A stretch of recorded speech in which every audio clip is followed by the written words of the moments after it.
നാരായണ നാരായണ നാരായണ നാരായണ നാരായണ നാരായണ നാരായണ നാരായണ നാരായണ നാരായണ നാരായണ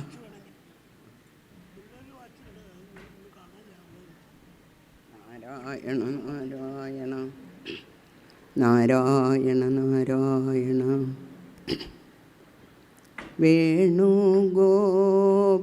വേണുഗോപാലാനന്ദ നന്ദന രാധികാ പ്രാണ നായക പ്രേമവിണ്ണിലെ പൂർണ്ണചന്ദ്രനായി മിന്നുമീ നീല വർണ്ണനെ കാണുകില്ലേ ഞാൻ കാണുകില്ലേ ഞാൻ പ്രാണനാകുമെൻ പൈതലേ ഭക്തിദീപം കൊളുത്തി നീ എൻ്റെ ഹൃത്തടത്തിങ്കൽ ഭദ്രമായി കെട്ടു പോകാതെ കാത്തിടേണമേ കാരുണ്യത്തിൻ്റെ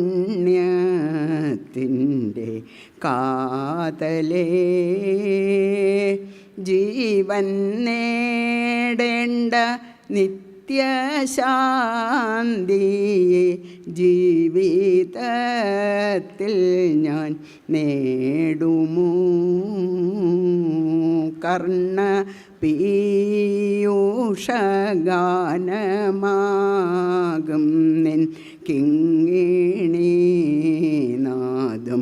കേട്ടു ഞാൻ ആനന്ദത്തിൽ മതിമയങ്ങിയൻ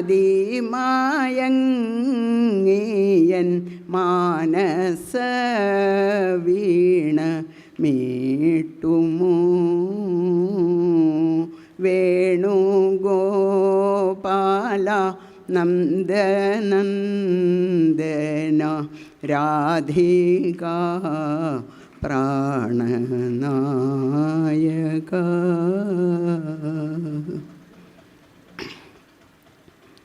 പീതാംബരം കരവിരാജിതചക്രശംഖകൗമോദകേസരസിജം കരുണാസമുദ്രം രാധാസഹായമതിസുന്ദരമന്ദഹാസം വാതാലയേശമനിശം ഹൃദി ഭാവയാമി മൂകം കരോതി വാചാലം പങ്കും ലംഘയതേ ഗിരിം യൽകൃപാതമഹം വന്ദേ വാസുദേവം പരം ഗുരും കമനീയ കിശോരമുഗ്ധമൂർത്തേ കളവേണുക്കുണിതാദൃദാനനേന്ദോഃ മമ വാജി വിജൃംഭതാം മുരാരേർമധുരിംണ കണികാപി കാപി കാപി കോമളം കൂജയൻ വേണും ശ്യാമളോയം കുമാരക വേദവേദ്യം പരം ബ്രഹ്മ ഭാസതാം പുരതോ മമ വന്ദേ നന്ദവ്രജസ്ത്രേണാം പാദരേണുമഭീക്ഷ്ണശ യാസാം ഹരികഥോൽഗീതം പുനാദിഭുവനത്രയം വാഗീശാദ്യാസു മനസാ സർവാർത്ഥാനാമുപക്രമേ യം നത്വാ കൃതകൃത്യാസ്യു തന്നമാമി ഗജാനനം ഗംഗണപതയേ നമഃ വാഗർത്ഥാവിവ സംപൃക്തൗ വാഗർത്ഥപ്രതിപത്തയേ ജഗതഃ പിതരൗ വന്ദേ പാർവതീ പരമേശ്വരൗ ഗംഗണപതയേ നമഃ സംസരസ്വത്यै നമഃ ഗുങ്കുരുഭ്യോ നമഃ അനന്യത്രാണൈകപ്രവണഹൃദയേ ദേവി ദിശമേ ധനം ധാന്യം സൗഖ്യം ഹരിചരണഭക്തിം ച വിനയം അസൂയാമാത്സര്യാദ്യനുപമമനോരോഗശമനപ്രവീണാം വാണീം സൽപ്രകരപരമാഹ്ലാദജനനീം ശ്രീജഗദംബികായൈ നമഃ. ചോറ്റാനിക്കരമേ ശരണം, കൊടുങ്ങല്ലൂരമേ ശരണം, മൂകാംബികാദേവീ ശരണം.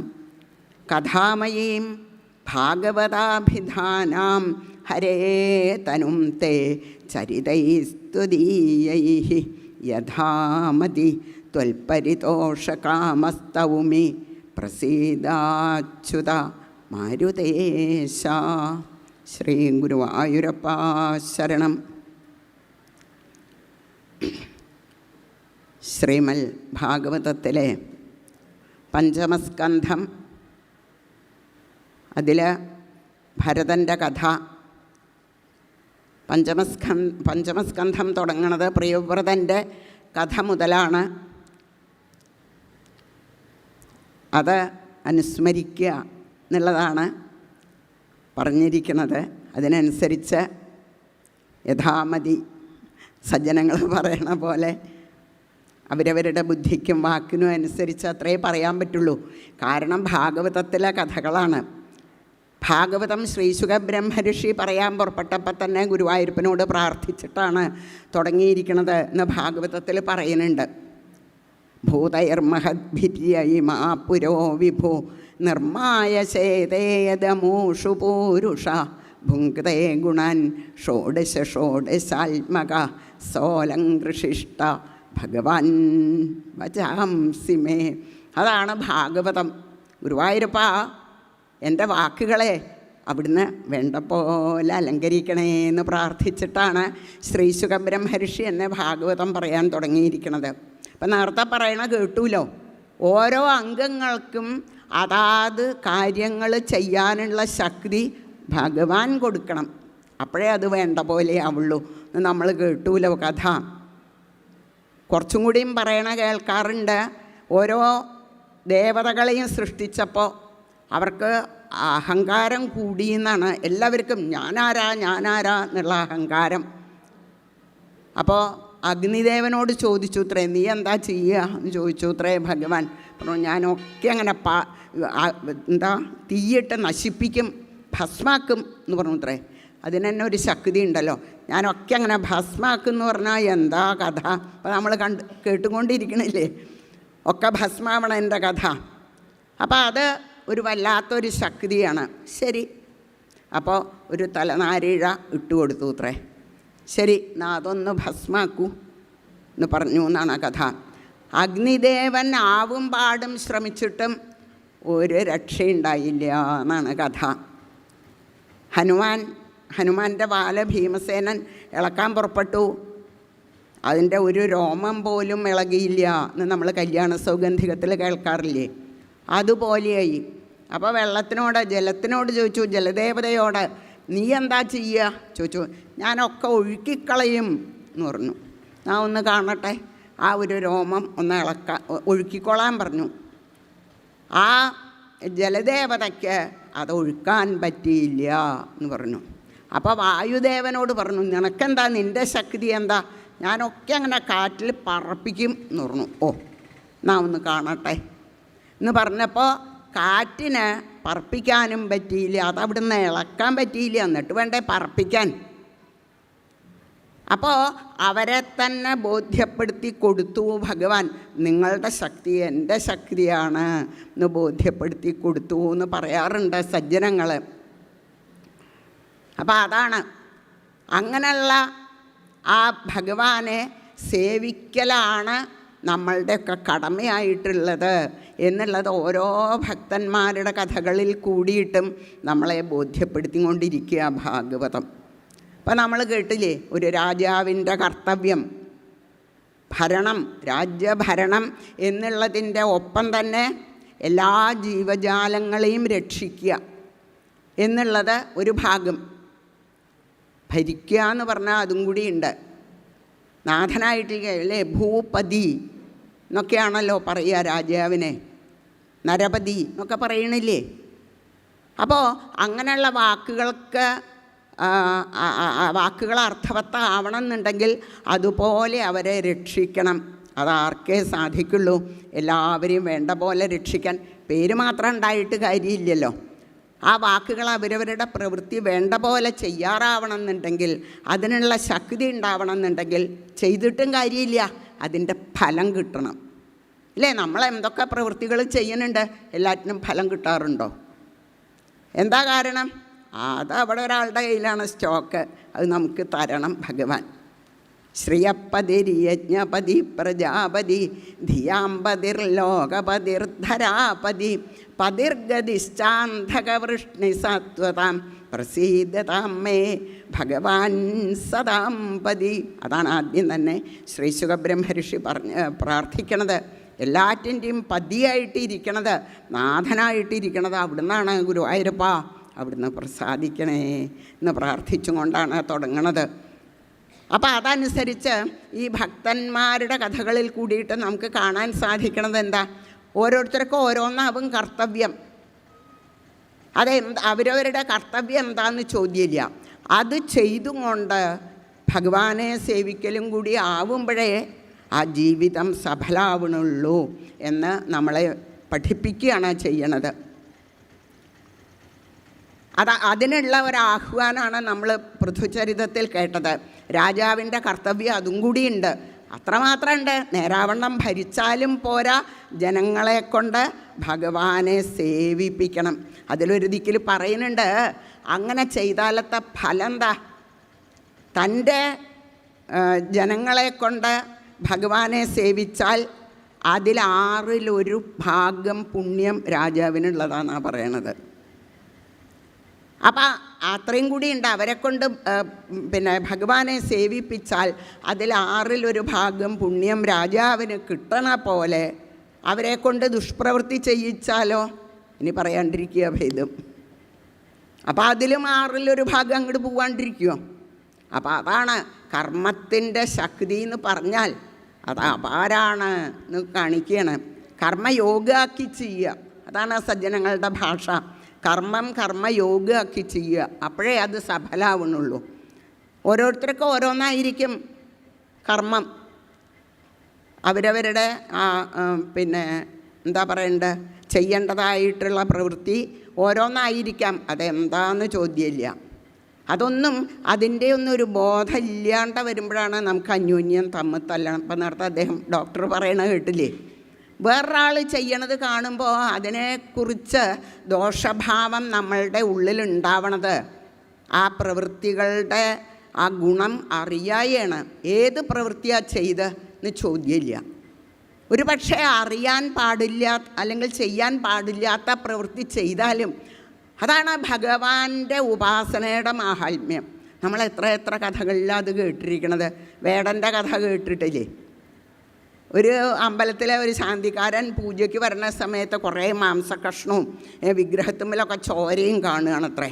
ഓ, എന്തൊരു വിഷമം അപ്പം ആ മേശാന്തിക്ക് തോന്നുക. അപ്പോൾ അദ്ദേഹം അതൊക്കെ കളഞ്ഞ് ഒക്കെ ശുദ്ധാക്കി പുണ്യാഹമൊക്കെ തളിച്ച് അദ്ദേഹം ശാന്തി കഴിച്ചു പോവും. പിറ്റേ ദിവസം വരുമ്പോഴും ഇത് തന്നെയാണ് കാഴ്ച. അവസാനം അദ്ദേഹം കാത്തു നിന്ന് നോക്കിയപ്പോഴോ ഒരു വേടൻ്റെ പൂജയാണ് നടക്കണത് അവിടെ. ഒരു കാട്ടാളൻ, അയാൾക്ക് പക്ഷേ വലിയ ഭക്തിയാണ്. അയാൾ വരണത് തന്നെ എങ്ങനെയാണ്? വായയിൽ നിറച്ചും ചോരയാണ്, കയ്യിൽ കുറേ മാംസകഷ്ണവും ഒക്കെ ആയിട്ടാണ് വരിക. അങ്ങനെ വന്ന് അയാൾ ആ പൂവൊക്കെ എടുത്ത് കളയും. എന്തിനപ്പം ഇതൊക്കെ ഇവിടെ കൊണ്ടുവന്ന് ചേർത്തണത്? കൊടുക്കേണ്ടത് ഇതൊക്കെയാണ് എന്നാണ് അദ്ദേഹത്തിൻ്റെ വിശ്വാസം. ആ പൂവൊക്കെ എടുത്ത് കളഞ്ഞ് ആ വായയിലുള്ള ചോര കൊണ്ട് തുപ്പി കൊണ്ടുള്ള അഭിഷേകം, അങ്ങനെയല്ലേ വായയിലുള്ള ചോര അഭിഷേകം ചെയ്യാൻ പറ്റുള്ളൂ. അപ്പോൾ അത് തുപ്പി കൊണ്ട് അഭിഷേകം ചെയ്യും. അത് കഴിഞ്ഞാൽ ഈ മാംസകഷ്ണം ഭഗവാന്റെ മുമ്പിൽ നല്ലോണം അങ്ങനെ സമർപ്പിക്കും. എന്തൊരു ഭക്തി ഭാവത്തോടെയാണ് അദ്ദേഹം സമർപ്പിക്കണത്. പക്ഷേ അത് കണ്ടപ്പോൾ മേശാന്തിക്ക് ഒട്ടും പിടിച്ചില്ലെങ്കിലും പിടിക്കാൻ തക്കോണം ഒരു കാഴ്ച കണ്ടു എന്നാണ് പിന്നെ പറയണത്. അന്ന് അദ്ദേഹം ഈ മേശാന്തിയെ പഠിപ്പിക്കാൻ വേണ്ടിയിട്ട് അദ്ദേഹം ഇങ്ങനെ പൂജിച്ചു കൊണ്ടിരിക്കുമ്പോൾ അദ്ദേഹത്തിന് തോന്നിയിത്രേ, മഹാദേവൻ്റെ വിഗ്രഹമാണ്, ശിവലിംഗമാണ്, അവിടെയാണ് രക്തം കൊണ്ട് അഭിഷേകവും മാംസം പൂജിക്കുകയും ചെയ്യണത്. ഇതൊക്കെ നമ്മൾ മഹാപാപ എന്ന് പറയാണ്ടിരിക്കുമോ? അങ്ങനെ നോക്കുമ്പോണ്ട് മഹാദേവൻ്റെ ഒരു കണ്ണുകൂടി രക്തം ഒഴുകണത് കണ്ടു എന്നാണ് കഥ. അയ്യോ, മഹാദേവൻ്റെ ഒരു കണ്ണ് കാണാണ്ടായോ? അത് സഹിക്കാൻ പറ്റില്ല കാട്ടാളിന്. മഹാദേവൻ്റെ കണ്ണ് കാണാണ്ടായിട്ട് തനിക്കെന്തിനാ കണ്ണ് എന്നാണ് ആ കാട്ടാളിന് തോന്നിയത്. അപ്പോൾ അദ്ദേഹം തൻ്റെ കണ്ണ് ചൂഴ്ന്നെടുത്ത് മഹാദേവൻ അങ്ങോട്ട് സമർപ്പിച്ചു. വേഗം അതങ്ങോട്ട് തെളിഞ്ഞു. സന്തോഷമായി. പക്ഷേ കാര്യം ഉണ്ടായില്ല. ഇപ്പുറത്തെ കണ്ണിന്നും അതേമാതിരി രക്തമൊഴുകണമെന്നാണ്. അപ്പം എന്താ വഴി? ഒരു കണ്ണ് പോയി, തൻ്റെ മറ്റേ കണ്ണും പോയാൽ ഈ കണ്ണ് എങ്ങനെ മഹാദേവന് കൊടുക്കും? അതാണ് ആ കാട്ടാളൻ ചിന്തിച്ചത്. എന്താ ഭക്തി!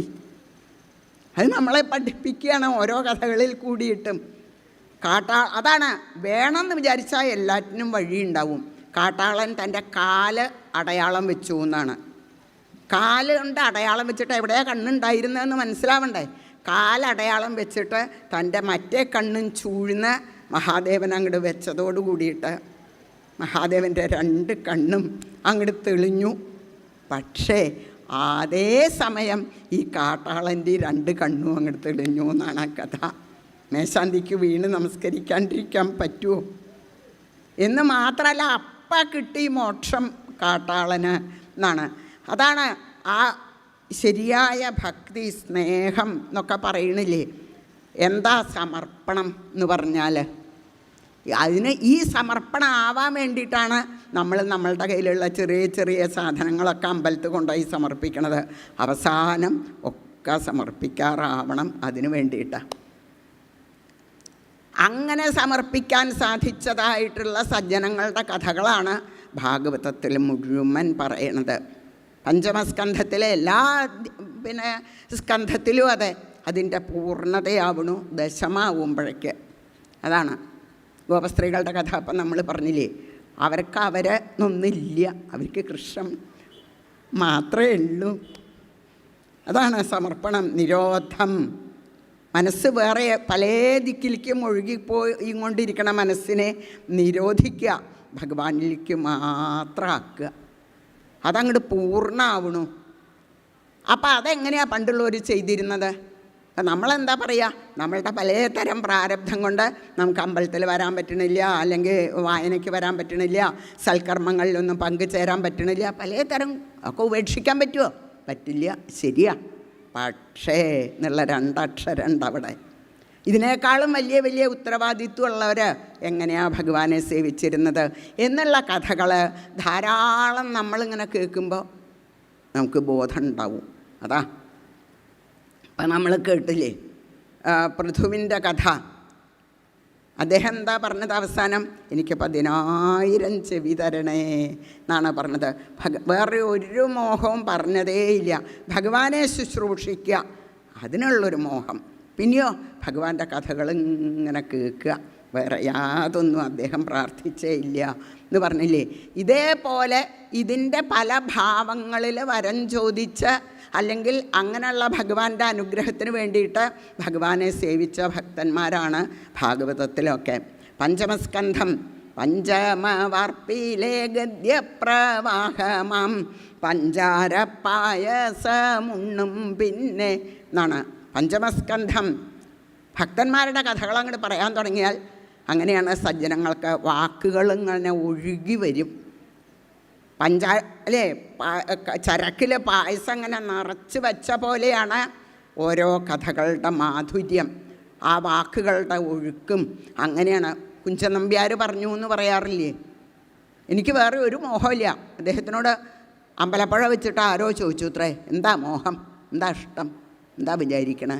ഒന്നും വേണ്ട, ആ പഞ്ചാരപ്പായസം അമ്പലപ്പുഴ കൃഷ്ണൻ്റെ പഞ്ചാരപ്പായസമാക്കിയ ചരക്കില്ലേ, അതിൽ എന്നെങ്ങനെ മുക്കുക പൊക്കുക, വേറെ ഒന്നും വേണ്ടെന്ന് പറഞ്ഞു അത്രേ. അത് പരോക്ഷമായിട്ട് പറഞ്ഞാൽ ഇതന്നെയാണ് പൃഥു വരായിട്ട് ചോദിച്ചിരിക്കണത്. ഭഗവാന്റെ കഥകളിൽ ഇങ്ങനെ മുങ്ങുക പൊങ്ങുക, വേറെ യാതൊന്നും വേണ്ട. അതാണ് ഇവിടെയും പഞ്ചമവാർപ്പിലെ ഗദ്യപ്രവാഹമാം പഞ്ചാരപ്പായസമുണ്ണും പിന്നെ 5 ചരക്കിലാണ് ഇവിടെ പഞ്ചാരപ്പായസം ഉണ്ടാക്കി വെച്ചിരിക്കണത് ഭഗവാന്. മഹാഗണപതിക്ക് ഇനി അപ്പാണെങ്കിൽ അപ്പം, പായസമാണെങ്കിൽ പായസം. അതിൽ ആദ്യം തന്നെ പ്രിയവ്രതൻ്റെ കഥയാണ് പറയണത്. മനു, സ്വയംഭുവ മനു, ബ്രഹ്മാവിൻ്റെ പുത്രനായിട്ടുള്ള മനുഷ്യനായിട്ടുള്ള പുത്രൻ. മനുഷ്യരൊക്കെ അതുകൊണ്ടാണല്ലോ മാനവനായത്. മനുവിൻ്റെ പുത്രന്മാരാണ്. അപ്പോൾ ബ്രഹ്മാവിൻ്റെ പുത്രനായിട്ടുള്ള മനുവിന് 2 പുത്രന്മാരാണ്, 2 ആൺമക്കൾ, പ്രിയവ്രതനും ഉത്താനപാദനും. ഉത്താനപാദൻ്റെ കഥയാണ് നമ്മൾ കേട്ടത് ധ്രുവചരിതമായിട്ട്. ഇനി പ്രിയവ്രതൻ്റെ കഥ പറയുന്നു. പ്രിയവ്രതൻ ആരാർക്കാ അധികം ഭക്തി എന്ന് പറയാൻ പറ്റില്ല, അങ്ങനെയാണ് ഭാഗവത്തിലെ കഥകൾ. പ്രിയവ്രതൻ ആദ്യം തന്നെ എനിക്ക് ഈ വക ലൗകിക സുഖങ്ങളൊന്നും വേണ്ട. എന്താ കഥ? മനു എന്ന് പറഞ്ഞാലേ മന്വന്തരാധിപതിയാണ്. അവരൊക്കെ ആഗോള ചക്രവർത്തിയായിട്ട് ലോകം മുഴുവൻ ഭരിച്ചും കൊണ്ടിരിക്കണവരാ. ആ വക സ്ഥാനങ്ങളെയാണ് വേണ്ടാന്നും പറഞ്ഞു വലിച്ചെറിഞ്ഞ് കാട്ടുപോയിട്ട് ഭഗവാനെ സേവിച്ചും കൊണ്ടിരിക്കണത്. അപ്പോൾ അതിൻ്റെ ആ മാധുര്യം അറിഞ്ഞവർക്കല്ലാണ്ട് അത് പറയാൻ പറ്റുമോ? ഇതൊന്നും വേണ്ട, അത് മതി എന്ന് പറയണമെന്നുണ്ടെങ്കിൽ അതിൻ്റെ മാധുര്യം അറിഞ്ഞ ഒരാൾക്കല്ലാണ്ട് പറയാൻ പറ്റില്ലല്ലോ. അങ്ങനെ അറിഞ്ഞ് എല്ലാം ഉപേക്ഷിച്ച് എനിക്ക് നാരദൻ്റെ ശിഷ്യനായിട്ട് ഭഗവാനെ സേവിച്ചിരുന്നാൽ മതി എന്നും പറഞ്ഞ് പോയ ആളാണ് പ്രിയവ്രതൻ എന്ന് പറയണം. അങ്ങനെയുള്ള പ്രിയവ്രതൻ വേണ്ടി വന്നു പിന്നീട് രാജ്യഭാരത്തിന്. അദ്ദേഹം വിളിച്ചാൽ വരില്ല. അച്ഛനായിട്ടുള്ള സ്വയംഭുവ മനു വിളിച്ചിട്ട് അദ്ദേഹം വരണില്ല. ബ്രഹ്മാവ് ഇനി ഒന്ന് നോക്കാം എന്ന് വിചാരിച്ച് ബ്രഹ്മാവും മനുവും കൂടി വന്ന് അദ്ദേഹത്തിനോട് പറഞ്ഞു, ഇങ്ങനെ ആയാൽ പറ്റില്ല, ഭഗവാനെ സേവിക്കലാണ് ഭരണം എന്ന് പറഞ്ഞാലും അത് ഭഗവാൻ നമ്മളെ ഏൽപ്പിച്ച ജോലിയാണ്. ഭഗവാൻ പറയണത് കേൾക്കലാണ് ഭക്തന്മാർക്ക് വലുത്. അതുകൊണ്ട് അങ്ങ് രാജ്യം ഭരിക്കുക തന്നെ വേണം. പ്രത്യേകിച്ചും ഇപ്പം നമ്മൾ കേട്ടില്ലേ, പൃഥുവിനെ പോലുള്ള ഒരാൾ രാജ്യം ഭരിച്ചപ്പോഴാണ് ജനങ്ങൾക്ക് ഭഗവാനെ സേവിക്കണം എന്ന് തോന്നിയത്. വേനൻ ഭരിച്ചപ്പോഴോ? അപ്പം ജനങ്ങൾ നന്നാവണമെങ്കിലും ഇതുപോലെയുള്ള സജ്ജനങ്ങൾ രാജ്യം ഭരിക്കണം. അപ്പം അതുകൊണ്ട് അങ്ങേപോലെയുള്ളവർ വേണം രാജ്യം ഭരിക്കാൻ എന്ന് പറഞ്ഞ് ഗന്ധമാദന പർവ്വതത്തിൽ നാരദൻ്റെ ഒപ്പം ഭഗവാനെ സേവിച്ചും കൊണ്ടിരിക്കണം അദ്ദേഹത്തിൻ്റെ അടുത്ത് ബ്രഹ്മാവും മനുവും എല്ലാവരും കൂടി ചെന്ന് ഗംഭീരമായിട്ട് ബ്രഹ്മാവിൻ്റെ ഉപദേശം, ഞാൻ പറയണ കാര്യം അങ്ങ് കേൾക്കണം. എന്താത്? അതോ അങ്ങ് ആരെയാ പേടിക്കണത് ഇങ്ങോട്ട് ഇറങ്ങി വരുമ്പോൾ? അപ്പം അദ്ദേഹം ഡോക്ടർ പറഞ്ഞില്ലേ, നമ്മളുടെ ശത്രുക്കളായിട്ട് ആരായിരിക്കണത്? കാമക്രോധ ലോഭമോഹമത് മാത്സര്യാദികളാണ് നമ്മളുടെ ശത്രുക്കൾ. അവരെയാണ് നമ്മൾ പേടിക്കേണ്ടത്. ഈശ്വരാധീനം കൊണ്ട് നമുക്ക് അവരെയൊന്നും പേടിയില്ല, വേറുള്ളവരെയൊക്കെ പേടിയുള്ളൂ. അപ്പോൾ സജ്ജനങ്ങൾ എന്താ പറയുക? അവരെയാണ് പേടിക്കേണ്ടത് എന്നാണ് സജ്ജനങ്ങൾ പറയുക. അവരെ തുരത്താൻ ആർക്കേ കഴിയുള്ളൂ? ഭഗവാനേ കഴിയുള്ളൂ. അപ്പം അദ്ദേഹം പറയില്ലേ, അപൂർവ വൈദ്യായ എന്ന് പറഞ്ഞില്ലേ ധന്വന്തരി മൂർത്തിയെക്കുറിച്ച്, അത് ഭഗവാന് മാത്രമേ കഴിയുള്ളൂ. അതുകൊണ്ടാണ് ബാക്കിയൊക്കെ ഉപേക്ഷിച്ചിട്ട് ഭഗവാനെ സേവിക്കണത് സജ്ജനങ്ങൾ. പക്ഷേ അങ്ങേപ്പോലുള്ളവർ അങ്ങനെയുള്ളവരെയും പേടിക്കേണ്ട ആവശ്യമില്ല. ഒരു രാജാവാകുമ്പോൾ ആദ്യം എപ്പോഴും ശത്രുക്കളെ ഭയം ഉണ്ടാവും. അങ്ങക്ക് സ്വാഭാവികമായിട്ടുണ്ടാവാം. പക്ഷേ അങ്ങ് ഭയപ്പെടുന്നത് ഈ ശത്രുക്കളെയല്ലേ. പക്ഷേ അങ്ങേപ്പോലുള്ളവർ അങ്ങനെയുള്ള ശത്രുക്കളെ ഭയപ്പെട്ടിട്ട് ആവശ്യമില്ല. കാരണം അങ്ങ് എവിടെയാണ് ഇരിക്കണത്? ത്വം ത്വബ്ജനാഭംഘ്രി സരോജകോശ ദുർഗാശ്രിതോ നിർജിത ഷഡ്സപത്ന. ഈ 6 ശത്രുക്കളെ ജയിക്കാൻ ഒരേ ഒരു രക്ഷാസ്ഥാനമേ ഉള്ളൂ. എവിടെയത്? ഭഗവാന്റെ പാദാരവിന്ദമാകുന്ന കോട്ട. ആ കോട്ടയിൽ കയറിയിരുന്നാൽ പിന്നെ ഈ വക ശത്രുക്കളെ ഭയപ്പെടുകയേ വേണ്ട. അങ്ങ് പണ്ടേ അവിടെ കയറിയിരുന്ന ആളല്ലേ, പിന്നെ എന്തിനാ അങ്ങ് ആ ശത്രുക്കളെ ഭയപ്പെടുന്നത്? അതുകൊണ്ട് അങ്ങക്ക് അവരെ ഉപദ്രവിക്കണത്തോളം കാലം, അവരെ എതിരിട്ട് നിൽക്കണത്തോളം കാലം ഈ കോട്ടയിൽ അഭയം തേടണം. അവരൊക്കെ നശിച്ചു കഴിഞ്ഞാലോ പിന്നെ ധൈര്യമായിട്ട് കോട്ടയിൽ നിന്ന് പുറത്തിറങ്ങരുതേ. അങ്ങ് അവരെയൊക്കെ പേടിപ്പിച്ച് ഭയപ്പെടുത്തി ഓടിച്ച ആളല്ലേ, അവരെയൊക്കെ ജയിച്ച ആളല്ലേ. അപ്പം ഇനി ധൈര്യമായിട്ട് ഇറങ്ങി വന്ന് അങ്ങ് ഭരിക്കുകയാണ് വേണ്ടത്, രാജ്യം ഭരിക്കുകയാണ് വേണ്ടത് എന്നൊക്കെ. പിന്നെ വേറൊരു കാര്യം അവരവർ ചെയ്യേണ്ടത്, ഇങ്ങനെയുള്ള ഒരാളെ ജയിക്കാണ്ട് പിന്നെ വേറെ എന്ത് ചെയ്തിട്ടും കാര്യമില്ല. അങ്ങ് നേടേണ്ടത് നേടിയ ആളാണ്. അതുകൊണ്ട് ധൈര്യമായിട്ട് ഇറങ്ങി വരൂ എന്ന് പ്രിയവ്രതനോട് പറഞ്ഞ സമയത്ത് എങ്ങനെ ആലോചിച്ചാലും ബ്രഹ്മാവ് പറയണത് കേൾക്കുക വേണ്ടത്. ബ്രഹ്മാവിനെ പോലെ മുത്തശ്ശൻ അച്ഛൻ ഒക്കെ പറയുമ്പോൾ അത് കേൾക്കാണ്ട വയ്യ.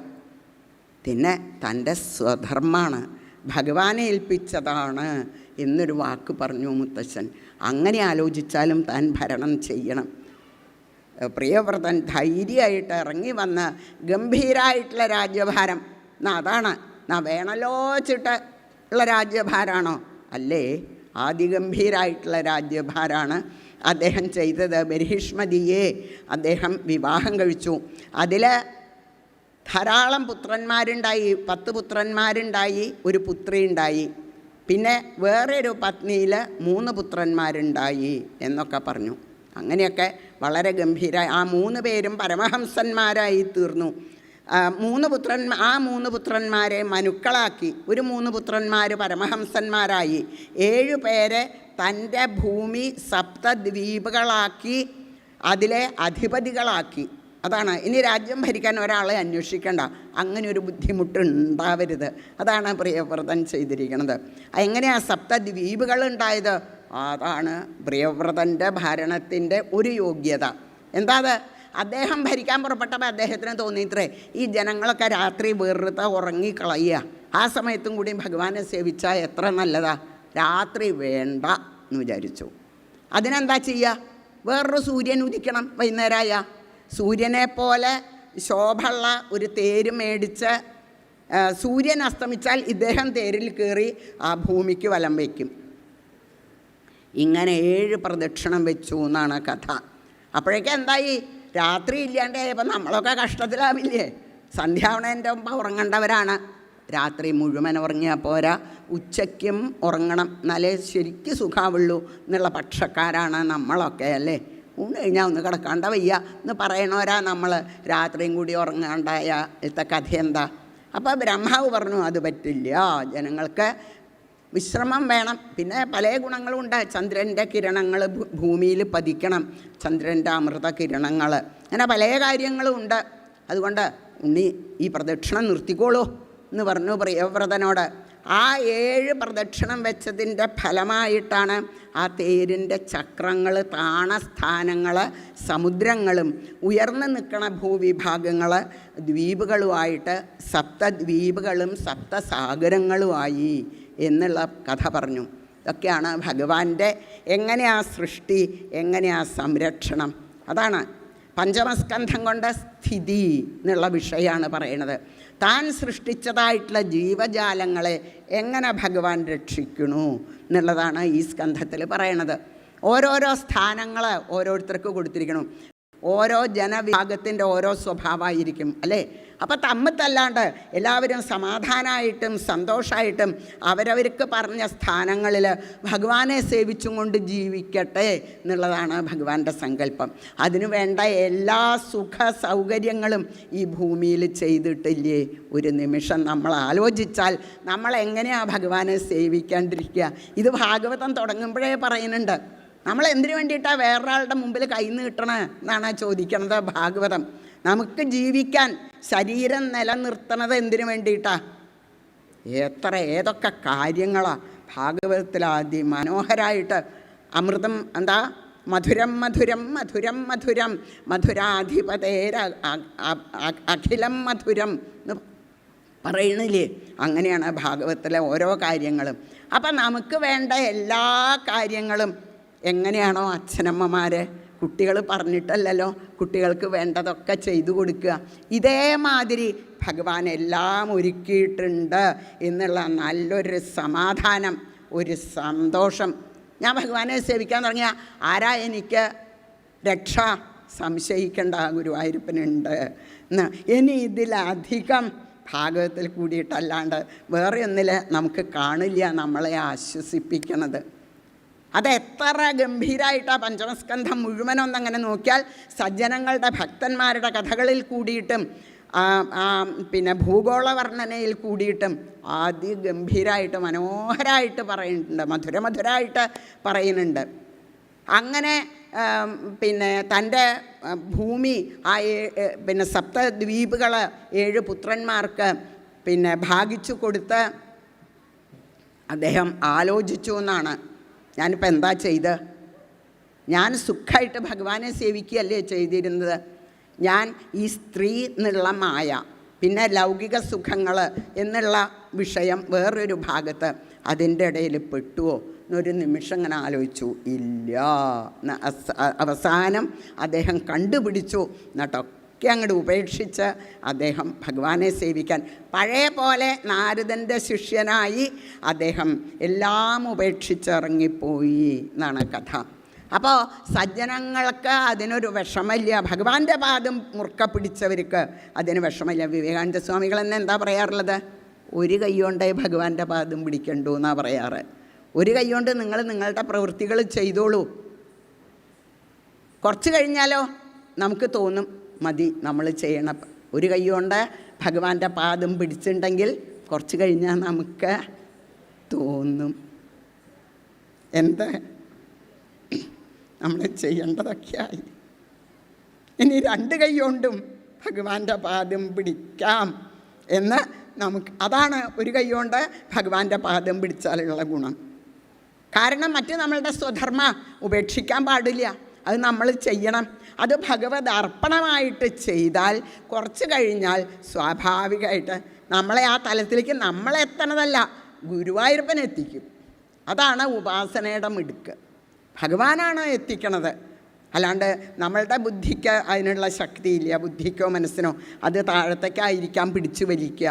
പക്ഷേ ഭഗവാൻ മുകളിലേക്ക് ഉയർത്തി തന്നെ ചെയ്യും ഇല്ലേ? ഗജേന്ദ്രൻ്റെ കഥയിൽ അത് എത്ര വ്യക്തത. മുതലാ താഴത്തേക്ക് പിടിച്ച് ഇറക്കിയിട്ടും ആ വേണ്ട സമയങ്ങളായപ്പോൾ ഭഗവാനെ വിളിച്ചുകൊണ്ടിരുന്ന ഗജേന്ദ്രനെ കൃത്യസമയത്ത് പിടിച്ചുയർത്തിക്കൊണ്ടുവന്നു ഭഗവാൻ. അപ്പോൾ അതാണ് ഓരോ കഥകളിലും.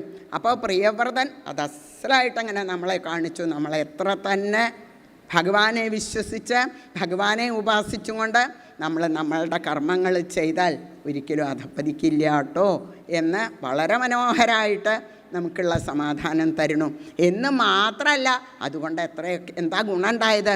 ആ വംശ പരമ്പരയിൽ ഭക്തിയുടെ മാഹാത്മ്യം കാണിച്ച് തരണവരാണ് ഉണ്ടായിരിക്കുന്നത്. പോരാ, ഭഗവാൻ തന്നെ ആ വംശത്തിൽ അവതരിച്ചു എന്ന് പറഞ്ഞാൽ പിന്നെ പറയാനുണ്ടോ ആ വംശത്തിൻ്റെ മാഹാത്മ്യം? പ്രിയവ്രതൻ്റെ പുത്രൻ ആഗ്നീധ്രൻ്റെ കഥ പിന്നെ കുറച്ചൊരു സ്ത്രീലമ്പടത്വമായിട്ടാണ്. അദ്ദേഹം തപസ് ചെയ്തു. ഒരു അപ്സരസ് ബ്രഹ്മാവിനെയാണ് തപസ് ചെയ്ത് അപ്സരസിനെ പറഞ്ഞയച്ചു. ആ സ്ത്രീയെ ഭാര്യയാക്കി. അതിൽ ധാരാളം പുത്രന്മാരൊക്കെ ഉണ്ടായി. ആ അപ്സരസിനോട് കൂടിയിട്ട് അദ്ദേഹം ബ്രഹ്മലോകത്തിലേക്ക് പോയി. ആ അപ്സരസിൻ്റെ ലോകത്തിലേക്ക് എന്നൊക്കെയാണ് കഥ. പക്ഷേ അതിലുള്ള കുട്ടികളുണ്ടല്ലോ, അതിലുള്ള മൂത്തപുത്രനാണ് നാഭി പരമഭക്തനായിരുന്നു എന്നാണ്. മുത്തശ്ശനെ പോലെ എന്ന് പറഞ്ഞാൽ പോരാ. എന്താ അത്? പ്രിയവ്രതന് ഭഗവാനെ പുത്രനായിട്ട് നേടാനൊന്നും കഴിഞ്ഞില്ല. താരതമ്യപ്പെടുത്തുകയല്ല കേട്ടോ. ഓരോരുത്തർക്കും ഓരോ സ്ഥാനമാണ് ഗുരുവായൂരപ്പൻ കൊടുത്തിരിക്കുന്നത്.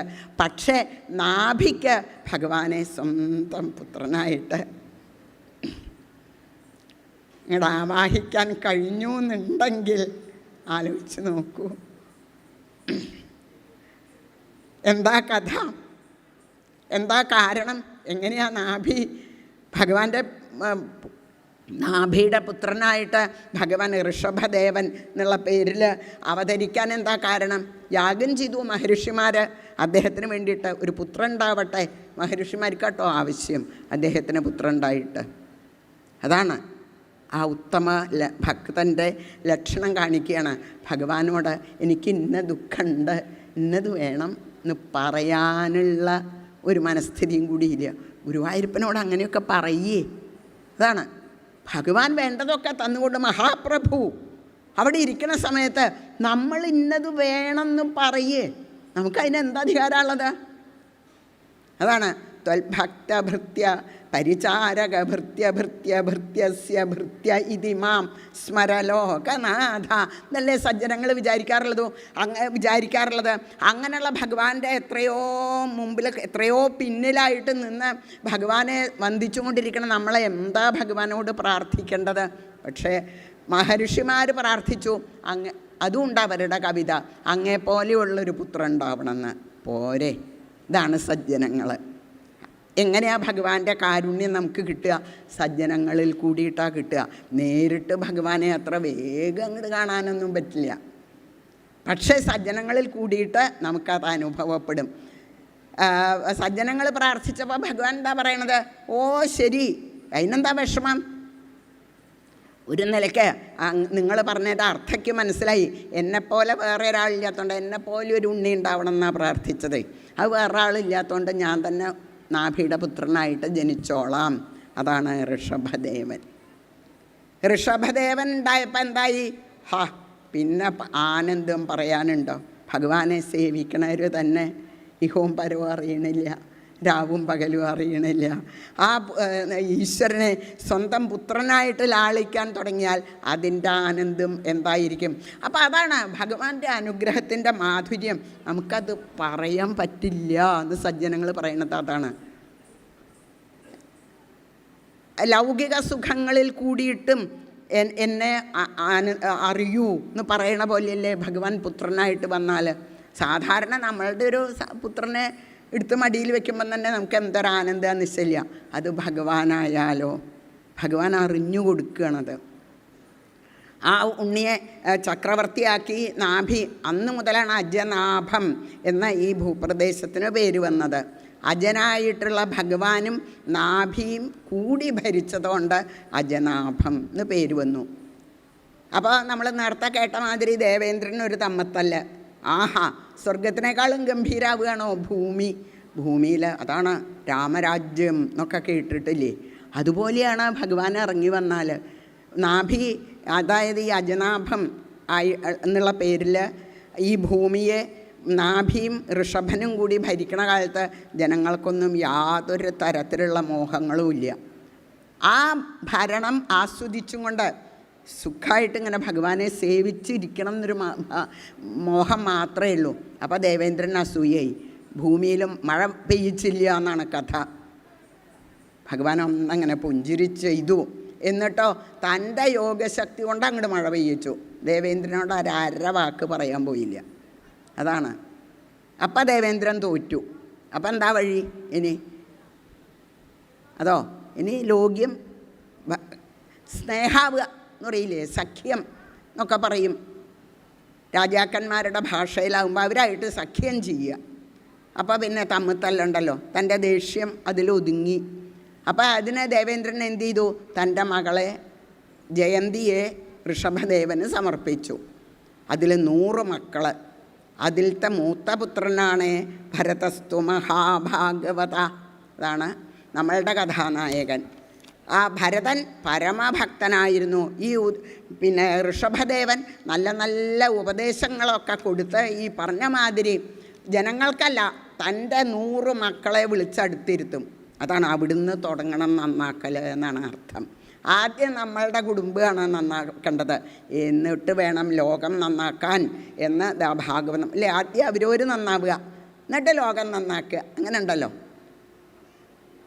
അങ്ങനെ ആ മക്കളെയൊക്കെ മുമ്പിലിരുത്തി നായം ദേഹോ ദേഹഭാജാം നൃലോകെ കഷ്ടാൻ കാമാനർഹതേ വിഭുജാം യേ തപോ ദിവ്യം പുത്രകായേന സത്വം ശുദ്ധേത്യസ്മാൽ ബ്രഹ്മസൗഖ്യം ത്വനന്തം. നിങ്ങൾക്ക് ഇവിടുന്ന് കിട്ടണ ഈ നിസ്സാര സുഖങ്ങളുണ്ടല്ലോ, ഇതൊക്കെ ഇന്നുണ്ടായി നാളെ ഇല്ലാണ്ടാവണതായിട്ടുള്ള സുഖങ്ങളാണ്. അതുകൊണ്ട് എന്തുണ്ട്? ഇന്ന് ആ സുഖങ്ങൾ അനുഭവിച്ചാൽ നാളെ ആ സുഖം ഇല്ലാണ്ടാവുമ്പോൾ ഇന്ന് അനുഭവിച്ച സുഖത്തിനേക്കാൾ ഇരട്ടി ദുഃഖം അത് നമുക്ക് തന്നിട്ടാണ് പോണത്. അതുകൊണ്ട് ആ വക സുഖങ്ങളല്ല മോഹിക്കേണ്ടത് എന്ന് ആണ് ഋഷഭദേവൻ്റെ ഉപദേശത്തിൻ്റെ ചുരുക്കം.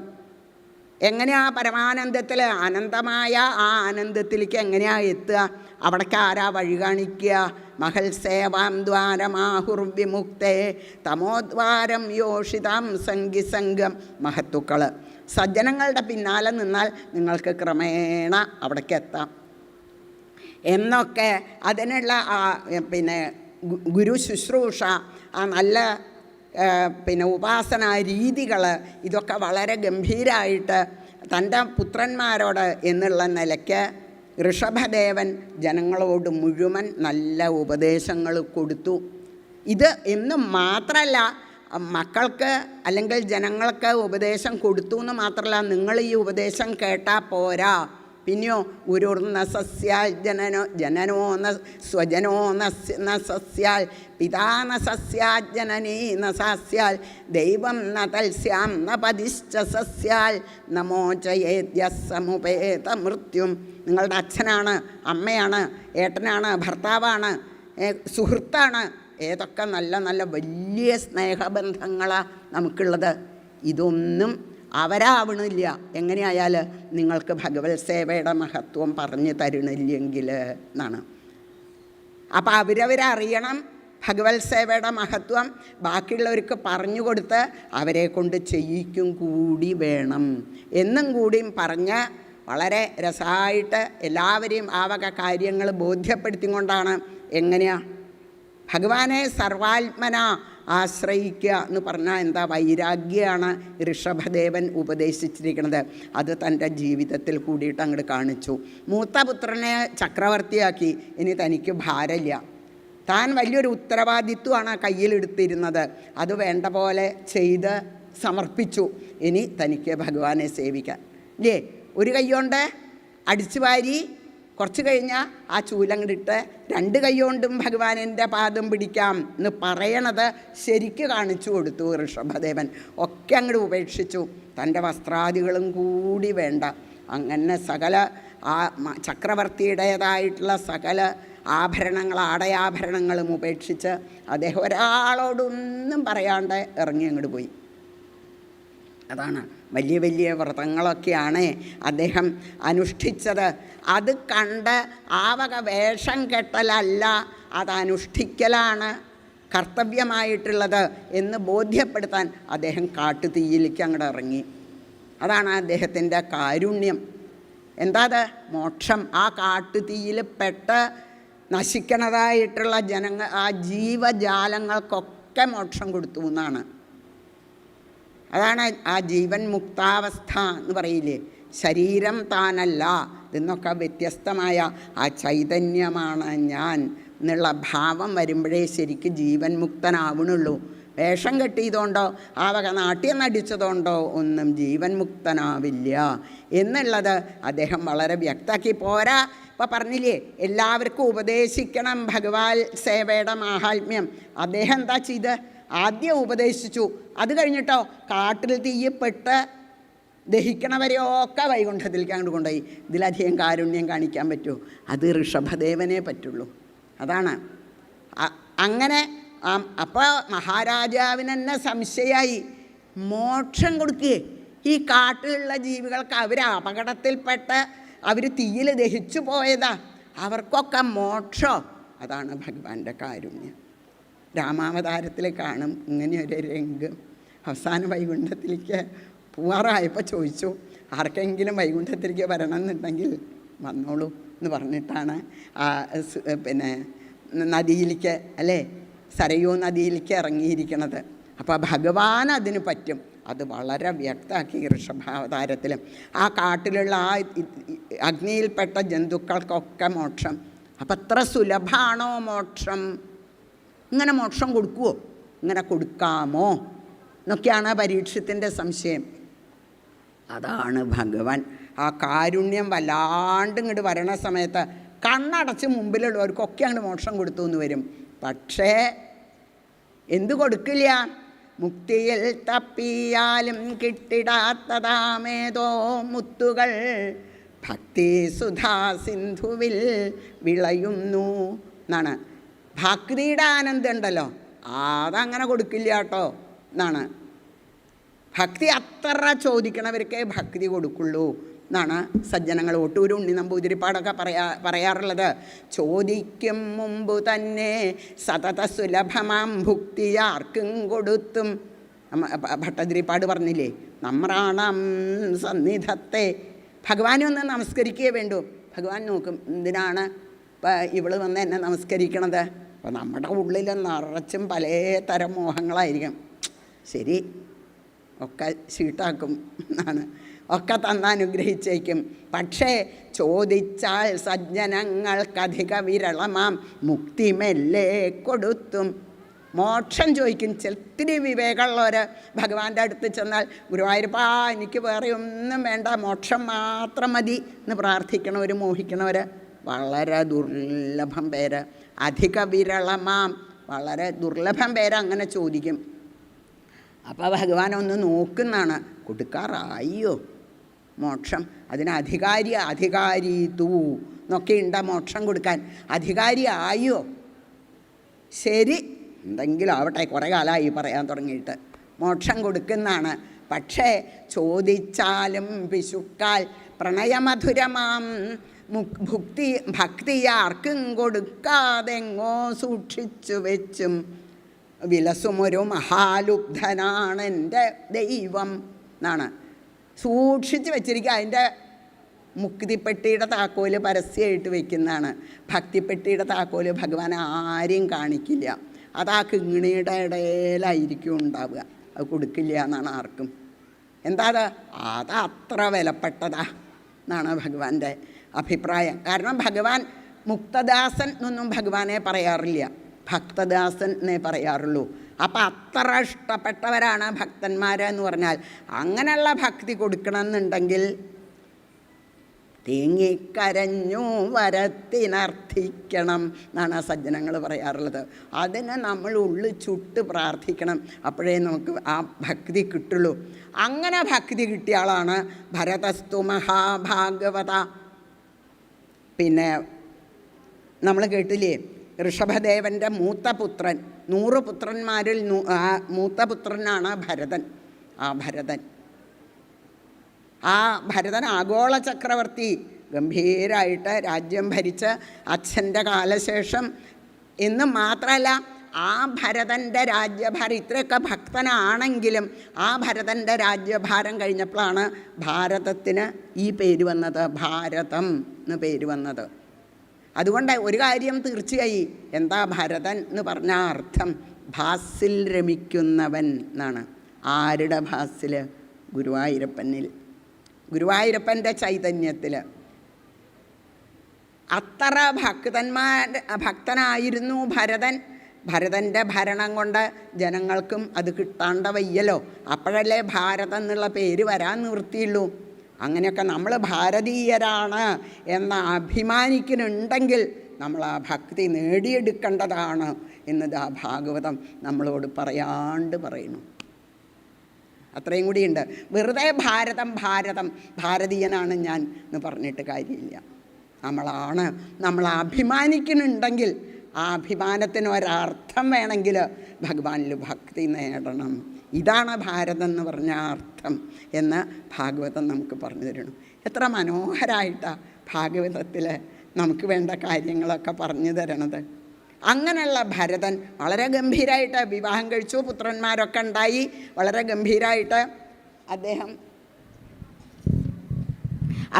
ഞാൻ പൊക്കാൻ നോക്കി, ശരിയായി. അദ്ദേഹം ഗംഭീരമായിട്ട് ഭരിച്ചു എന്ന് തന്നെയല്ല, ഭരണസമയത്ത് അദ്ദേഹത്തിൻ്റെ ഒരു ഭക്തിഭാവം പറയുന്നുണ്ട്. രാവിലെ ഇന്നും തേവാറുണ്ടാവുമല്ലോ എല്ലാവർക്കും. അദ്ദേഹം ശ്രീലകത്തേക്ക് പൂജയ്ക്ക് അങ്ങോട്ട് കടന്നാൽ പൂജിച്ച് ഗുരുവായൂരപ്പൻ്റെ പാദത്തിൽ പൂക്കൾ ചാർത്തണു, ഗുരുവായൂരപ്പന് മാല ചാർത്തണു, ഗുരുവായൂരപ്പന് ആടയാഭരണങ്ങളൊക്കെ ചാർത്തണു, ഗുരുവായൂരപ്പന് നിവേദ്യം അങ്ങനെ സമർപ്പിച്ചാൽ ഭഗവാന്റെ ആ കുഞ്ഞി വായയിൽ അങ്ങനെ ആ നിവേദ്യം സമർപ്പിക്കണു എന്നങ്ങോട്ട് വിചാരിക്കണതോടുകൂടി അദ്ദേഹം അങ്ങോട്ട് സമാധിയാവും. പോരെ? അദ്ദേഹത്തിൻ്റെ ഒരു ഭക്തി ആലോചിച്ച് നോക്കിക്കോളൂ. എത്രമാത്രം അദ്ദേഹം ഭഗവാനിൽ അലിഞ്ഞു ചേർന്നിരുന്നു. എവിടെ ഇരിക്കുമ്പോൾ, എങ്ങനെ ഇരിക്കുമ്പോൾ? ഒരു ചക്രവർത്തിയായിട്ടിരിക്കണ സമയത്ത്. ഭരതസ്തു മഹാഭാഗവത, പ്രിയവ്രതോ ഭാഗവത എന്നാണ് പഞ്ചമസ്കന്ധം തുടങ്ങുമ്പോൾ പറഞ്ഞത്. മുത്തശ്ശൻ ഭരതനായപ്പോഴേക്കെന്തായി? മുത്തശ്ശനല്ല, മുത്തശ്ശൻ്റെ അച്ഛനായി. ഭരതനായപ്പോഴേക്കെന്തായി? ഭരതസ്തു മഹാഭാഗവത എന്നായി. പരമഭക്തനായിരുന്നേ, അത് പറയാൻ പറ്റില്ല എന്നാണ് പറയണത്. അങ്ങനെയുള്ള ഭരതൻ അത് വിചാരിച്ചിട്ട് അദ്ദേഹത്തിനൊരു വിഷമമൊന്നുമില്ല. എങ്ങനെയാണ് അത് ചെയ്യുക, എങ്ങനെയാണ് ഇത് ഭഗവാനെ സേവിക്കുക? അങ്ങനെയുള്ള വിഷമങ്ങളൊന്നുമില്ല. അദ്ദേഹം പൂർണ്ണമായിട്ട് ഭഗവാൻ അലിഞ്ഞ് ചേർന്നും കൊണ്ട് അദ്ദേഹം ഭരണം നിർവഹിച്ചു. പോരാ ഏവം നിജരമണാരുണചരണാരവിന്ദാനുധ്യാന പരിചിത ഭക്തിയോഗേന. അദ്ദേഹത്തിന് ഇതാണ് സ്വഭാവമായത്. രാജ്യഭരണമല്ല, ലൗകിക സുഖങ്ങൾ അനുഭവിക്കലല്ല അദ്ദേഹത്തിന് സ്വഭാവമായിട്ട് തീർന്നത് എന്ന് പറഞ്ഞാൽ അദ്ദേഹം ഇഷ്ടപ്പെട്ടത്, നമ്മൾ ഇഷ്ടപ്പെട്ടത് നമ്മളുടെ സ്വഭാവമാവൂലോ. അദ്ദേഹം ഇഷ്ടപ്പെട്ടത് ഭഗവത് സേവയായതുകൊണ്ട് അതിലലിഞ്ഞു ചേർന്നു അദ്ദേഹം. അതുകൊണ്ട് എന്തായി, അദ്ദേഹം ഭഗവാനെ സേവിക്കണ സമയത്ത് ആ ഭക്തിഭാവം അതിലങ്ങോട്ട് ലയിച്ച് അതിൻ്റെ ഒരു പരമ ആഹ്ലാദം ഉണ്ടല്ലോ, ആ ആനന്ദത്തിലാണ് അദ്ദേഹം ലയിക്കണത്. അങ്ങനെ ആ ആനന്ദം അറിഞ്ഞതുകൊണ്ട് കുറച്ച് കഴിഞ്ഞപ്പോൾ വേഗം പറഞ്ഞാൽ അദ്ദേഹം രാജ്യഭരണം മക്കളെ ഏൽപ്പിച്ച് അദ്ദേഹം കാട്ടിലേക്ക് തപസ്സിന് വേണ്ടിയിട്ട് പോയി സന്യാസം സ്വീകരിച്ചു. ഒന്നുമില്ല, കാട്ടിൽ പോയിട്ട് ഭഗവാനെ പൂജിക്കുക, ഭഗവാനെ ധ്യാനിച്ചിരിക്കുക. അതാണ് സജ്ജനങ്ങൾക്ക് ഇതൊന്നും ഉപേക്ഷിക്കാൻ ഒരു വിഷമം ഉണ്ടാവില്ല. ഭഗവാനെ സേവിച്ചും കൊണ്ടേയിരുന്നാൽ മതി എന്ന് ഭാഗവതം. പക്ഷേ അങ്ങനെയാണെങ്കിലും പ്രാരബ്ധം എന്നുള്ളതിനൊരു ശക്തിയൊക്കെ ഉണ്ട് കേട്ടോ എന്ന് പറയുകയാണ് ഭാഗവതം. എന്നാ ഏതിനാ ശക്തി? അയ്യോ, പ്രാരബ്ധത്തിന് ശക്തി ഉണ്ടോ? ഭഗവാനെ ഇത്രമാത്രം സ്നേഹിച്ചാലും ഇത്രമാത്രം ഭക്തനായാലും അത് വേണേ കഥയെ കൂടി കേട്ടോളൂ എന്നേ പറയുള്ളൂ. എത്രണ്ട് ശക്തി ഉണ്ട് പ്രാരബ്ധത്തിന് എന്നുള്ളത് കഥയെ കൂടി നിങ്ങൾ മനസ്സിലാക്കിയാൽ മതി എന്നാ പറയുക. എന്താ അത്? ഒന്നുമില്ല എന്നർത്ഥം. ഇദ്ദേഹം അവിടെ ചെന്നപ്പോൾ ഒരു മാനിനെ സ്നേഹിക്കേണ്ടി വന്നു. അദ്ദേഹം രാവിലെ ഗായത്രി ജപിച്ച് വെള്ളം ജലം എടുത്ത് തർപ്പണം ചെയ്തുകൊണ്ടിരിക്കുക. അപ്പോൾ ഒരു മാൻ, ഗർഭിണിയായിട്ടുള്ള മാൻ സിംഹത്തിൻ്റെ ശബ്ദം കേട്ട് വെള്ളത്തിലേക്ക് ചാടി. അത് തുഴഞ്ഞു പോണതിൻ്റെ അക്കരയ്ക്ക് നീന്തണേ, സിംഹത്തിൻ്റെ ശബ്ദം കേട്ടിട്ടാണ് ചാടിയത്. അക്കരയ്ക്ക് നീന്തി പോണ സമയത്ത് പ്രസവം കഴിഞ്ഞ് കുട്ടി വെള്ളത്തിൽ കൂടി ഒഴുകുക, അതും വെള്ളത്തിൽ കൂടി ഒഴുകി കരയ്ക്ക് കയറി അത് ചത്തു. ഈ കുട്ടി വെള്ളത്തിൽ കൂടി ഒഴുകി തൻ്റെ മുമ്പിലേക്ക് വരണത് ആ ഭരതൻ കാണുന്നത്. അദ്ദേഹത്തിൻ്റെ മനസ്സ് ചോദിക്കുകയാണ്, ഇതിനെ ഞാൻ രക്ഷിക്കണ്ടേ? എല്ലാം ഉപേക്ഷിച്ച് പോന്ന ആളാ, പക്ഷേ ഇതിനെ ഭഗവാനല്ലേ ഇങ്ങനെയൊരു രംഗം തൻ്റെ മുമ്പിൽ ഉണ്ടാക്കിയിരിക്കണത്. എല്ലാവരിലും ഭഗവാനാണെങ്കിൽ ഈ ജീവനെ രക്ഷിക്കേണ്ട കടമ തൻ്റേതല്ലേ? ഇതാണ് അദ്ദേഹം ശരിക്കും വിചാരിച്ചിരിക്കുന്നത്. ഇതിനെ കൊണ്ടുപോയാൽ തനിക്ക് തൻ്റെ ഭജനമൊക്കെ എന്താവും, ധ്യാനമൊക്കെ. ഇതാണ് സജ്ജനങ്ങളുടെ ഒരു ലക്ഷണം. സജ്ജനങ്ങൾ പറയാറുണ്ട്, എന്താ സജ്ജനങ്ങളുടെ ലക്ഷണം? വെണ്ണയ്ക്ക് ചൂട് തട്ടിയാലേ വെണ്ണ ഉരുകുള്ളൂ. പക്ഷേ മറ്റുള്ളവർക്ക് വേദന വന്നാൽ, ചൂട് വന്നാൽ സജ്ജനങ്ങളുടെ മനസ്സുരുകും എന്നാണ് സജ്ജനങ്ങൾ പറയാറുള്ളത്.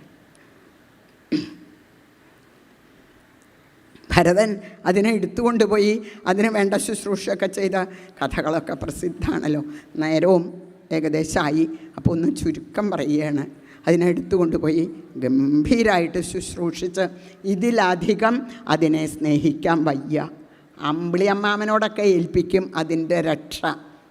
ആ ധ്യാനത്തിനിരുന്നാൽ എന്താ ഓർമ്മ? ഈശ്വര, ഞാൻ ധ്യാനിച്ചിരുന്ന അതിനെ വല്ല ദുഷ്ടജന്തുക്കളും പിടിച്ചാലോ? അദ്ദേഹം എണീട്ട് അതിനെ അന്വേഷിച്ച് പോവും. അതിനെ തോളത്ത് വെച്ചുകൊണ്ടാണ് കാട്ടിലേക്ക് പൂവും ഒക്കെ സമ്പാദിക്കാൻ പോവുക. ചുരുക്കത്തിൽ അതിനെയായി അറിഞ്ഞില്ല. ഇതാണ് മനസ്സിനെ വിശ്വസിക്കരുത്.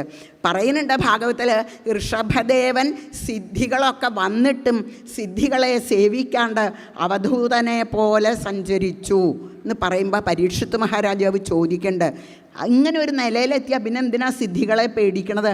ഇഷ്ടം പോലെ ഉപയോഗിച്ചുകൂടെ എന്ന് ചോദിക്കണ്ട്. മനസ്സുണ്ടല്ലോ അവൻ പെരുങ്കള്ളനാ, വിശ്വസിക്കരുത് എന്ന് പറയുന്നുണ്ട് ഭാഗവതത്തിൽ. അത് ഭരതൻ്റെ കഥയെ കൂടി നമുക്ക് കാണിച്ചു തന്നു. അറിഞ്ഞില്ല, മനസ്സതിൽ പോയി ഒട്ടിയത്. ഏതൊക്കെ വലിയ വലിയ ബന്ധങ്ങൾ ഉപേക്ഷിച്ചിട്ടാണ്, ഉപേക്ഷിക്കാൻ പറ്റാത്ത ബന്ധങ്ങളൊക്കെ ഉപേക്ഷിച്ചിട്ടാണ് ഭരതൻ കാട്ടിൽ വന്നത്. ഭഗവതിച്ഛ എന്നേ പറയാൻ പറ്റുള്ളൂ. ആ മാനിനെ സ്നേഹിക്കൽ പറ്റി. അവസാനം കാലാരെയും കാത്തു നിൽക്കില്ലല്ലോ. ആ മരണസമയത്ത് മാനിനെ കണ്ട് പാവം അതിൻ്റെ ഒരു ദുഃഖേ, തൻ്റെ പുത്രനെ പോലെ കണ്ണിന്ന് വെള്ളം ഒഴുക്കി നിൽക്കണു അടുത്ത്. ആലോചിച്ച് നോക്കൂ അതിൻ്റെ ഒരു പുണ്യം. അത് നിൽക്കണ കണ്ടപ്പോൾ അതിനെ ആലോചിച്ച് ഭരതൻ ശരീരം മൃഗത്വനിമിത്താവസാനമേവാ ഗണയൻ മൃഗശരീരം, ആ മൃഗശരീരത്തെ സ്വീകരിച്ചു. അതുകൊണ്ട് എന്തായി? അതുകൊണ്ടാണ് പറയുന്നത് യം യം വാഭിസ്മരൻ ഭാവം ത്യജത്യന്തേ കളേബരം തം തമേവൈ കൗന്ദേയ പിന്നെ സദാ തൽഭാവഭാവിത എന്ന് പറയുന്നുണ്ട് ഗീതയിൽ. എന്താ അത്? എപ്പോഴാണ് നമ്മൾ മരിക്കുക എന്നറിയില്ല. ഏത് നിമിഷം ഈ ശ്വാസം മേപ്പെട്ട് പോയ ശ്വാസം, പുറത്തേക്ക് പോയ ശ്വാസം അകത്തേക്ക് എടുക്കാൻ പറ്റുമോ എന്ന് നമുക്ക് വലിയ തീർച്ച ഇല്ല. അപ്പോൾ എന്ത് വേണം? എപ്പോഴും ഒരു കരുതൽ മനസ്സിൻ്റെ ഒരു ഭാഗത്ത്. ഇപ്പോൾ നമ്മൾ പറഞ്ഞില്ലേ ഹൃദയേ എന്നുള്ളതിൻ്റെ അർത്ഥം പറഞ്ഞില്ലേ, നമ്മളുടെ അടുത്തിരിക്കുന്നുണ്ട് നമ്മളുടെ ഭഗവാൻ. ആ ഭഗവാനെ ഒന്നിങ്ങനെ ചിന്തിച്ചും കൊണ്ടിരുന്നാൽ വിഷമം വരില്ല. അത് മുഴുവൻ കൊടുക്കേണ്ടി വന്നു ഭരതന്. അറിഞ്ഞില്ല പോയത്. അപ്പം മാനായിട്ട് ജനിച്ചു. അപ്പോഴോ മാനായി ജനിച്ചു. പക്ഷേ സാധാരണ ഈ അനുഗ്രഹം ഭഗവാന്റെ ആർക്കും കിട്ടാറില്ല. പൂർവ്വജന്മസ്മരണ. ഭരത ചക്രവർത്തിയായിരുന്നു. മാനിനോടുള്ള സ്നേഹമാണ് തന്നെ അബദ്ധത്തിലെത്തിച്ചത്. ശരി, എന്നാൽ ഇനി ആരെയും സ്നേഹിക്കണ്ട. മാൻ തൻ്റെ പെറ്റ തള്ളയെ കൂടി സ്നേഹിക്കാണ്ട് കാട്ടിലോടി നടന്ന് അവസാനം സമയമാകുമ്പോൾ തീർത്ഥോദക ക്ലിന്നമുത്സസർജ ഉറക്കെ നാമം ജപിച്ചും കൊണ്ട് പിന്നെ നദിയിലേക്ക് അങ്ങോട്ട് ചാടി. അവിടുന്നല്ലേ ഈ ശരീരം കിട്ടിയത്. അങ്ങോട്ട് തന്നെ പൊക്കോട്ടെ. പിന്നെ ബ്രാഹ്മണനായി ജനിച്ചു. അപ്പോഴും ആ പൂർവ്വജന്മസ്മരണ ഭഗവാൻ കൊടുത്തു. അതുകൊണ്ട് എന്തായി? ആരെയും സ്നേഹിച്ചില്ല. പക്ഷേ അങ്ങനെ ജഡനായി നടന്ന ജഡഭരതൻ ശരിക്കും ജഡനാണോ? അങ്ങനെ തന്നെയാണോ? ഇതൊക്കെ വെറുതെ കഥ പറയണതാണോ? അല്ല എന്ന് തെളിയിച്ചുകൊണ്ട് താൻ ഏതൊരു മാനിനെയാണോ ഒരു ആദ്യത്തെ ജന്മത്തിൽ വളർത്തിയത്, അദ്ദേഹം ആ പുണ്യം കൊണ്ട് വലിയൊരു പണ്ഡിതനായി ജനിച്ചു, മഹാരാജാവായിട്ട് രഘുഗണൻ. ആ രഘുഗണനെ കണ്ടപ്പോൾ എന്നാൽ തന്നെ ഇനി ഞാൻ മുഴുവൻ അങ്ങോട്ട് എത്തിക്കാൻ, പകുതി വഴിയിലാക്കി പോണില്ല എന്ന് പറയണ പോലെ ഭഗവാന്റെ അടുത്ത് വരെ അങ്ങോട്ട് എത്തിച്ചു ഉപദേശം കൊണ്ട്. എന്തൊരു ഉപദേശമാണ് ഭരതൻ്റെ. അപ്പോൾ അങ്ങനെയുള്ള സജ്ജനങ്ങളുടെ ആ നൈമിഷികമായിട്ടുള്ള ബന്ധം മാത്രം മതി നമുക്കും പിന്നെ ആ ഒരു നിലയിലെത്താൻ എന്ന് പറയാണ്. ആപൂർണ അർണവ ഇവ. കുറച്ച് നേരം ഭരതനായ ഒരു ജഡഭരതനായിട്ടുള്ള സംഭാഷണം കൊണ്ട് അദ്ദേഹം പരമജ്ഞാനിയായി തീർന്നു. ഏവം ഹി നൃപ ഭഗവതാശ്രിതാശ്രിതാനുഭാവ എന്ന് പറഞ്ഞുകൊണ്ടാണ് ആ കഥ അവിടെ പറഞ്ഞു നിർത്തുന്നത്. ഭഗവത്ഭക്തന്മാരുടെ ഭഗവാന്റെ മാഹാത്മ്യം ഒരു ഭാഗത്ത്, ഭഗവത്ഭക്തന്മാരുടെ മാഹാത്മ്യം പറഞ്ഞു കഴിഞ്ഞിട്ട് വേണ്ടേ ഭഗവാന്റെ മാഹാത്മ്യം പറയാൻ. ഭഗവത്ഭക്തന്മാരുടെ തന്നെ മാഹാത്മ്യം പറഞ്ഞു തീർക്കാൻ പറ്റണതല്ല. അങ്ങനെയുള്ള സജ്ജനങ്ങളുടെ പാദത്തിൽ ആ പാദരേണുവിന് ഉദ്ധവൻ നമസ്കരിച്ച പോലെ ഭക്തന്മാരുടെ പാദരേണുവിന് നമസ്കരിച്ചുകൊണ്ട് ഭഗവത് പാദാരവിന്ദങ്ങളിൽ അചഞ്ചലമായ പ്രേമഭക്തിക്ക് പ്രാർത്ഥിച്ചുകൊണ്ട് ശ്രീ മഹാഗണപതിയെ നമസ്കരിച്ചുകൊണ്ട് സർവത്ര ഗോവിന്ദ നാമ സങ്കീർത്തനം. ഗോവിന്ദ ഗോവിന്ദ. ദീപാരാധന.